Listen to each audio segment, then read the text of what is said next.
Hello friends, good morning. আজকে একটা নতুন রেসিপি নিয়ে আসলাম। অনেক দিন পর নিরামিষ রান্না নিয়ে এসেছি তোমাদের সামনে। এটা হলো কাঁচা কলার কোফতা। তো জানি না তোমরা কীভাবে করো, আমি তো এইভাবে করি। যে কাঁচাগুলোকে সিদ্ধ করে নিয়েছি, আলু আর কাঁচা কলা একসাথে সিটি মেরে নিয়েছি। তারপর কাঁচা কলা থেকে খোসাগুলো আলাদা করে এরকম করে বের করে নিয়েছি। আর এখানে একটু বেসন, লবণ, জিরার গুঁড়া, গরম মশলা আর কাঁচা লঙ্কা করে দিয়ে ছোটো ছোটো করে দিয়ে ভালো করে মেখে যে কড়াইতে গোল গোল করে কোফতার মতন করে ভেজে নিয়েছি, লাল লাল করে সুন্দর করে ভেজে নিয়েছি। আর আলুগুলোকে, সিদ্ধ করা আলুগুলোকে টুকরো টুকরো করে কেটে নিয়েছি।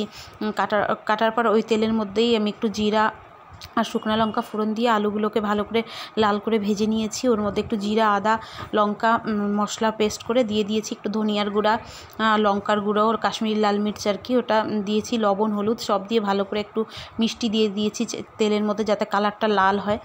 তো ওগুলো দিয়ে ভালো করে কষিয়ে নিয়েছি। অনেকক্ষণ কষানোর পর যখন কড়াই থেকে তেলটা ছেড়ে এসেছে, বেশ কালারটা লাল হয়ে এসেছে সুন্দর, তখন গিয়ে ওর মধ্যে আমি একটু জল দিয়ে দিয়েছি।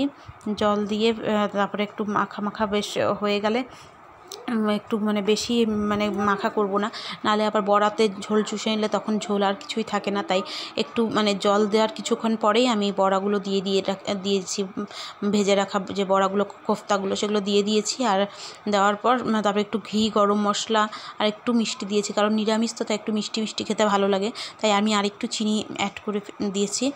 তো চিনি দিয়ে একটু লবণ দেখে নিয়েছি টেস্টের মতন ঠিক হয়েছে কিনা। তো যাই হোক, দেওয়ার পরে কোফতা দিয়ে তখন নামিয়ে দিয়েছি।